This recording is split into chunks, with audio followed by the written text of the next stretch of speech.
Warm me up with your body tonight. The American sergeant says it slowly. 8 words. His breath clouds in the frozen air, and Yuki feels her stomach drop through the floor. She's heard stories. Every Japanese woman has. The propaganda films, the training lectures, the whispered warnings from officers who said capture meant one thing only. This is it. This is what they promised would happen. But something's wrong. The sergeant is smiling. Not the smile she expected, not hunger, not cruelty, something else, something that makes no sense. Why is he smiling like that? 847 Japanese women captured in the Pacific Theater by February 1945. Only 47 in this camp tonight. 12 American guards, temperature dropping to -8°C. Yuki stands in the center of the canvas tent. 22 other women pressed against the walls, some crying, some frozen. One girl near the back, maybe 17, has stopped breathing entirely, not dead, just waiting for the thing they all know comes next. The sergeant reaches into his bag. Yuki's hands ball into fists. Her nails cut crescents into her palms. The cold makes the pain sharper, clearer. She wants to feel something real before he pulls out fabric, gray, rough. U.S. Army stamped on the corner, a blanket. Karera wa watashi tachi wo dobutsu no yuni atsukau daru. That's what the officer said. They will treat us like animals. But the sergeant isn't looking at her like she's an animal. He's looking at her like she's cold. He holds up the blanket, points to himself, points to another soldier, wraps the blanket around both of them. Body heat. Sharing body heat. That's what he means. But Yuki's brain won't process it. 10 years of propaganda doesn't dissolve in 30 seconds. The words are still echoing. Warm me up with your body. Her hands won't stop shaking. The translator, a young Chinese-American private, steps forward. His Japanese is broken, wrong dialect. The words come out mangled, something about lying together and warmth exchange. 3 women near the back start sobbing louder. The sergeant's smile fades. He looks at the translator, back at the women. His jaw tightens. He doesn't understand why they're terrified. They don't understand why he's confused. And in the space between those 2 misunderstandings, something is about to break. The sergeant reaches into his bag again. This time, he pulls out something else entirely. It's another blanket, same gray wool, same U.S. Army stamp. The sergeant holds one in each hand now. 12 blankets total for 23 women. The math doesn't work. Yuki knows this. The sergeant knows this too. That's the point. He demonstrates again, slower this time. Wraps one blanket around himself and the translator. 2 bodies, 1 blanket, shared warmth. Hypothermia kills in 3 hours at this temperature. U.S. Army Survival Protocol, Yuki will learn this word later, requires buddy system heat sharing, not optional, mandatory. But right now all she sees is a man wrapping himself around another man and asking the women to do the same. Eigo ga wakaranai, demo kare no me wa yasashi? Hana whispers it, 19 years old. Signals operator from Nagasaki. She's been watching the sergeant's eyes. I don't understand English, but his eyes, are they kind? Yuki wants to say no, wants to say eyes lie, wants to say the propaganda warned them about exactly this, the soft approach before the hard truth. But Hana's right. There's no hunger in his eyes, no calculation, just frustration. Like a man trying to explain water to someone dying of thirst. The translator tries again. Private Tommy Chen, 22 years old. His grandmother spoke Japanese, different dialect, coastal. These women are from Osaka, Kyoto, inland cities. The words twist wrong in his mouth. Lying together, warm bodies, blanket sharing. It sounds worse each time. The 17-year-old girl, Mika, someone calls her, slides down the wall, sits in the frozen mud, pulls her knees to her chest, stops responding entirely. The sergeant sees this. His jaw tightens again. He turns to his men, speaks rapid English, too fast for Yuki to catch, But she catches one word she learned from American missionaries in Osaka before the war. Together, not submit, not obey. Together. The sergeant kneels, places the blankets on the ground, backs away, hands visible, palms up, universal gesture, no threat. Take, he says, simple English. Points at blankets, points at women. Take, warm. No one moves. Yuki looks at Hana. Hana looks at the oldest woman. Sachiko, 34, former school teacher. Sachiko looks at the blankets. Gray wool, scratchy, clean. First clean fabric Yuki has seen in 3 months. Sachiko steps forward, and that's when Yuki notices something else. The sergeant isn't looking at Sachiko reaching for the blanket. He's looking at Yuki's feet. Her boots are torn. Yuki forgot about that. 3 weeks walking to the surrender point. Rocks, ice, shrapnel from the last bombing raid. Her boots split somewhere around day 12. She stuffed them with cloth, kept walking. But now Corporal James Wright is staring at the dark stains spreading through the fabric. His medic armband catches the lantern light. His face does something complicated. "Your feet," he says, points. "Bad." Yuki doesn't answer, doesn't need to. She knows what frostbite looks like. She's seen it take toes, fingers, entire feet.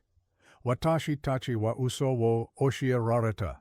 Shikashi dorega uso nanoka? We were taught lies. But which part was the lie? Japanese military propaganda. 47 different stories about American treatment of captured women. Yuki memorized them all during training. Sexual violence in every version. Torture in most. Medical experiments in 6. None mentioned blankets. None mentioned a medic staring at her feet with what looks almost like worry. The translator struggles again. Tommy Chen's grandmother never taught him medical vocabulary. Foot, cold, damage, help wanting. Yuki steps forward. Everyone freezes. "I understand," she says, English, clear. American missionaries in Osaka, 1936. Sister Mary Catherine, teaching vocabulary through hymns. "What do you want with my feet?" Wright blinks. "You speak English?" "Enough." The sergeant, Webb, someone called him, exhales hard. "Thank Christ." "Can you translate? Actually translate?" Yuki considers this. Translate what exactly? The order that brought them here? The words that made Mika stop responding? "What did you mean," she says carefully, "about warming with bodies?" Webb's face changes. Realization, horror, then something that might be shame. "The blankets," he says, fast, urgent. 12 blankets, 23 women, not enough, so you share. 2 women, 1 blanket, body heat.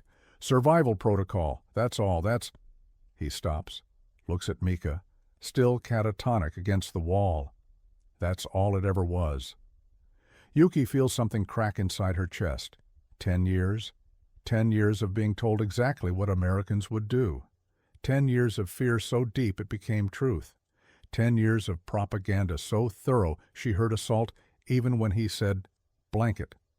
She turns to the women, opens her mouth, and realizes she has no idea how to explain that everything they believed might be wrong, that the enemy might just be cold, too. She translates anyway. The tent goes completely silent. Then Sachiko starts laughing. Sachiko laughs until she's crying, not gentle tears, violent ones, her whole body shaking. 34 years old, former school teacher from Kyoto, drafted into army administration because she could do mathematics. Now she's on her knees in frozen mud, laughing at blankets. 10 years, she gasps, Japanese words tumbling out. 10 years they told us. 10 years of films and lectures and warnings. And it's blankets, gray wool blankets. American soldiers want us to stay warm. The younger women stare. Hana, Mika, a girl named Rin who hasn't spoken since capture. Sachiko wipes her face, looks at Yuki. "Translate for them. Tell the Americans what we thought. Tell them what their words sounded like through 10 years of lies." Yuki hesitates. How do you explain that kind of fear? How do you tell a man his kindness sounded like assault? She tries anyway. Webb's face goes pale. "They thought..." He stops, swallows. "They thought we were going to..." Yes. The word hangs there, one syllable. A decade of terror compressed into 3 letters. Wright stands up from examining the blankets. His hands are shaking slightly. Jesus Christ. We were told stories, Yuki continues. Flat voice, clinical, the only way to say it. Every Japanese woman captured by Americans. The propaganda was specific, detailed. We memorized it like lessons. Junenkan, shinjita itakoto ga, zenbu uso data, Hana whispers it. 19 years old, voice cracking. Everything I believed for 10 years. Was it all lies? Yuki doesn't have an answer. Not yet. The blankets are real. The medic's concern is real. But one night doesn't erase 10 years. Mika still hasn't moved, 17 years old. Youngest in the tent, still pressed against the wall, still waiting for the real order, the one that proves the propaganda right. Webb sees her. His jaw works. Something shifts in his eyes. He walks to the tent entrance, steps outside, into -8 degrees without his jacket. What is he doing? Hana asks. Yuki watches through the canvas flap. Webb stands in the snow, hands on his knees, breathing hard, his back shuddering. He's not checking perimeter, he's trying not to vomit. When he comes back in, his face is composed, controlled. But his eyes are wet. He walks directly to Mika. The youngest girl looks up, expecting the worst. Webb removes his jacket, hands it to her, turns and walks back into the snow. Your feet, now. Corporal Wright doesn't ask permission. He kneels in front of Yuki with a medical kit and a basin of water that's steaming slightly. She stares at him. I don't. Your toes are black. I can see it through the boot. Frostbite, stage 3 maybe. If I don't treat it now, you lose them. Understand? Yuki understands. What she doesn't understand is why an enemy soldier is kneeling at her feet like a servant, why his hands are gentle as he removes what's left of her boots, why his face twists with something that looks like pain when he sees the damage. Kare wa watashi no ashi ni sawata iru yasashiku. Naze? He's touching my feet.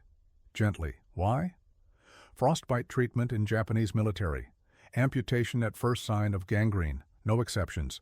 No warming protocols. Just a saw and a strap to bite. U.S. protocol. 6-stage warming process. Immersion in water exactly 37 degrees. No rubbing. Elevation. Monitoring. Patience. Wright follows every step. Private Kowalski, he calls. More warm water and the antiseptic from the second kit. Kowalski appears, 20 years old. Carries supplies like they're made of glass. His eyes flick to Yuki's feet, then away. Something haunted in his expression. Bad? He asks Wright. Salvageable. If she'd walked another week, different story. Yuki processes this. Salvageable. Her toes, black and swollen and wrong. Salvageable. The other women gather closer, watching. Sachiko, Hana. Even Mika, still wearing Webb's jacket, peering from behind the older women. Does it hurt? Rin asks. First word since capture. Yuki considers. It burns. The warming hurts more than the freezing did. Wright nods. That's normal. Means the nerves are still alive. Good sign. He wraps her feet in clean bandages. White cloth. Soft. First gentle touch she's felt in months that wasn't a blow or a shove. The gray blanket, still wrapped around her shoulders from earlier, slips slightly. She pulls it tighter. Why? She asks finally. Wright looks up. Why what? Why treat enemy feet? Why waste medicine? Why care if I walk again? His hands pause. He looks at her for a long moment. Because that's the job. You're not enemy. You're patient. Right now, only patient. Tomorrow, politics. Tonight, medicine. Yuki has no response to this. 10 years of propaganda, and none of it included a medic who saw patient first and enemy second. Mika steps forward, speaks for the first time in hours. One sentence. It breaks something in everyone who hears it. When does the real part start? Mika's voice is flat, empty. 17 years old and already hollowed out. She's still wearing Webb's jacket, drowning in it. The sleeves hang past her fingers, but she hasn't let go. What do you mean? Yuki asks carefully. This? Mika gestures at the blankets, the bandages, Wright still kneeling on the frozen ground. This is the soft part. Before the real part. The propaganda said they'd do this, make you trust. Then... She doesn't finish, doesn't need to. Everyone knows what the propaganda said comes next. Webb appears in the tent entrance. He heard everything. Yuki can tell from his face, the way it goes tight and controlled and somehow broken all at once. He walks to Mika, slow, hands visible, stops 3 feet away. The girl flinches, but doesn't run. Webb removes his watch, standard military issue, places it on the ground between them, then his dog tags, metal clicking against frozen mud, then his sidearm, sets it down carefully, steps back. "Take them," he says. English, simple words. All of it. If you think I'm lying, if you think this is... He stops, breathes. "Take my weapon, keep it, sleep with it under your blanket. If I do anything you don't want, use it." Yuki translates. Her voice doesn't shake, but it wants to. Mika stares at the gun. U.S. Army Regulations, 1944. Officers may not surrender personal weapons to POWs under any circumstances. Court-martial offense. Career ending. Webb doesn't care. "Kare wa furuete iru. Watashi no tame ni teki ga naze?" He's shivering. "For me? The enemy? Why?" Outside, the temperature has dropped another 3 degrees. Webb isn't wearing his jacket. Mika has that. Now he's given away his watch, his identification, his only weapon. He stands there in the cold, arms at his sides, waiting. Mika reaches down. Her fingers close around the gun. She looks at it, turns it over, checks if it's loaded. It is. She looks at Webb. He doesn't move, doesn't flinch, just waits. Something changes in Mika's face. She sets the gun back down, pushes it toward him with her foot. "You keep it," she says. Japanese. Voice still flat, but something underneath. "If this is a trick, I want you to need it." Webb exhales, picks up the weapon, holsters it, nods once, walks back outside. That night, something happens that no one reports, because no one knows how to write it down. 3:47 a.m. Sachiko's eyes open, not sure why. The tent is quiet, women breathing in clusters of 2, sharing blankets like they were taught. Then she hears it, singing, soft, male voice, coming from outside the tent. She moves carefully, doesn't wake Hana beside her. Crawls to the tent flap and peers through the gap. Private Kowalski, the one who carried medical supplies, 20 years old. Standing guard in the snow with tears frozen on his face, singing. The melody catches in Sachiko's chest. She knows this tune, different words, but the same shape, same intervals. Sakura, sakura, cherry blossoms. The Japanese song about spring, about things that bloom and fall and return again. Kowalski isn't singing about cherry blossoms. His words are English. Something about dreams. Beautiful dreamer. But the melody, same longing, same ache, same homesickness. Kare mo, dareka wo ushinata no daru. He also must have lost someone. Sachiko stays at the flap, watching, listening. The guard singing to no one in the middle of a frozen February. His voice cracks on the high notes. He stops, wipes his face, continues patrol, doesn't know anyone heard. Inside the tent, Yuki is awake too, eyes open in the dark, listening. "My sister used to sing that," Kowalski says suddenly, speaking to the snow, to himself, to ghosts Sachiko can't see. "When I was sick, when I was scared, she'd sit by my bed and sing until I fell asleep." He stops walking, stands perfectly still. "She died last year, pneumonia, couldn't afford the medicine." His voice breaks. "I joined the medical corps because I couldn't save her. Figured I'd save someone else instead." Sachiko's chest aches. This is the enemy. This is the monster from the propaganda films. A 20-year-old boy singing his dead sister's lullaby in the snow while guarding women he's been ordered to keep alive. "Yuki," Sachiko whispers into the darkness, "I heard. What do we do with this?" Yuki doesn't answer for a long time. We remember, she finally says, when the war ends. When people ask what happened, we remember that our enemies were also human, also grieving, also singing for the ones they lost. Morning comes slowly. Gray light through gray canvas, and with it a new order, delivered by a lieutenant who doesn't know what happened in the night, an order that will test everything they've learned to trust. Everyone walks, no exceptions.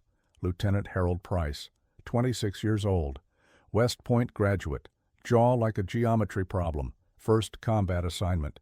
He's never seen frostbitten feet. "Sir," Webb's voice is tight, controlled. "We have wounded. One woman can't—" Then she keeps up or she doesn't. Not our problem. Orders are transferred to permanent camp, 12 miles. Trucks went to the front. We walk. Yuki translates for the women, watches their faces drain of color. 12 miles, -6 degrees. Wounded. Standard POW transport uses trucks. This unit has 0, all sent. Forward for the real war, the one that matters. Not 23 women in a canvas tent.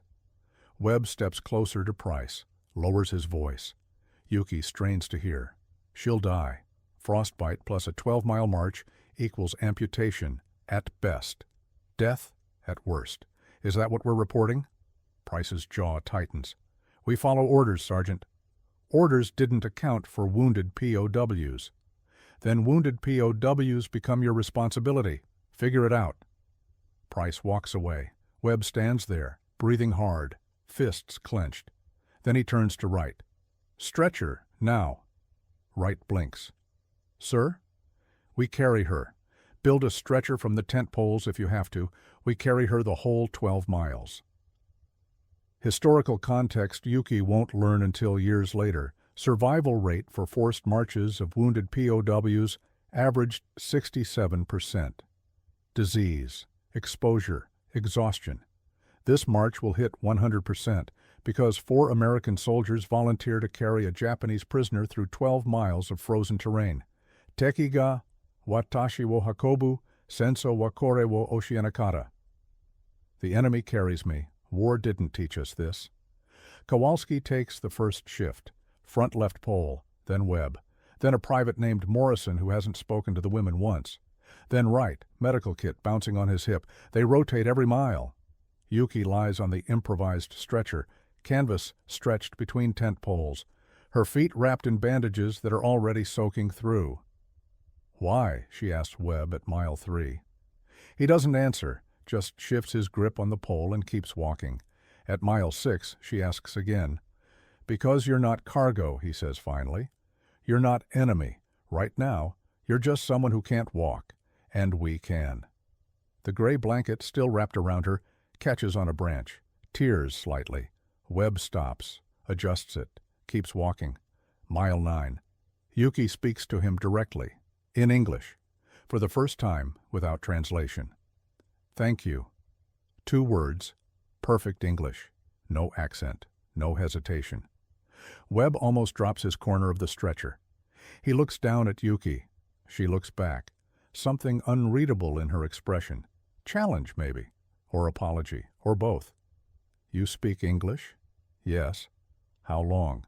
Since Osaka. American missionaries, 1936 to 1939. Webb processes this. 3 years of English lessons. Fluent. She understood everything from the beginning. The first night, when I said, I understood the words, not the meaning. Not until Sachiko laughed. Yuki pauses.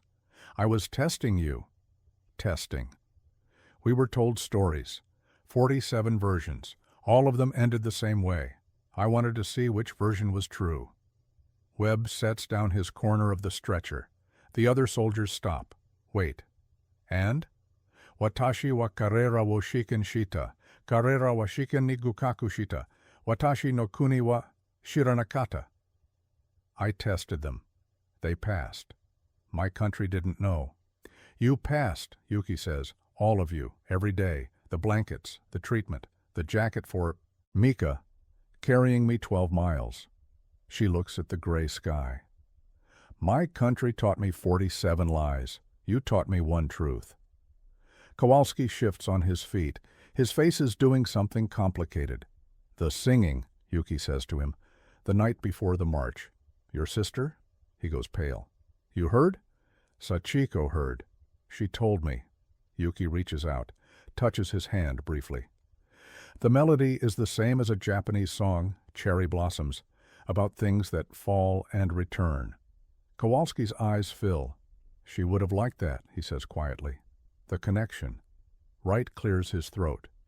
"We need to keep moving. 2 miles left." Webb nods, lifts his corner again. The stretcher rises. Yuki lies back, stares at the clouds through the bare branches. "Sergeant Webb." "Yeah?" "The jacket you gave Mika, you'll be written up for that." "Probably." "The weapon you put on the ground, court-martial offense." "Probably." "Why?" He walks in silence for 30 steps, 40, 50. "Because she was 17, he finally says, "and she was waiting for monsters, and I couldn't be one, not for regulations, not for career, not for anything." The stretcher moves forward, 2 miles left. 3 years later, a letter will arrive in Missouri.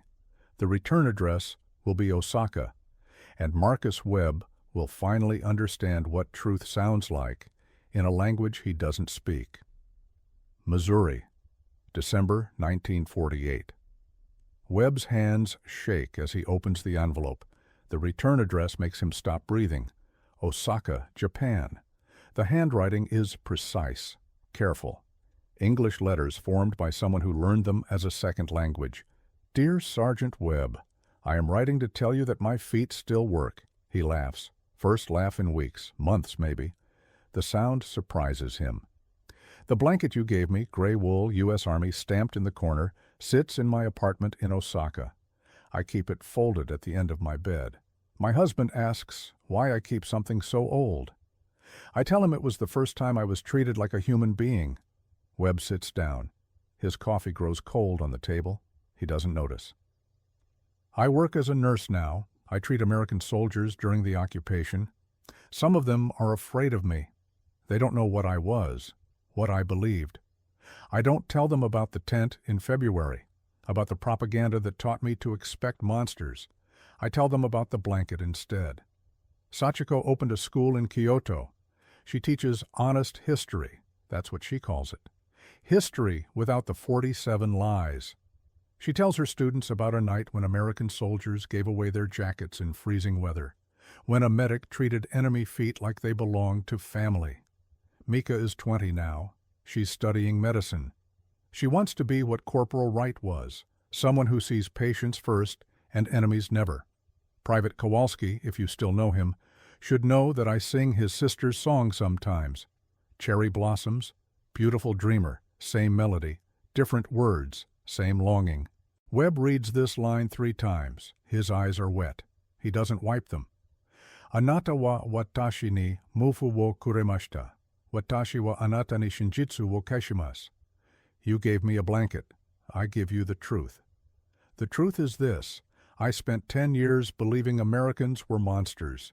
You spent 1 night proving you weren't.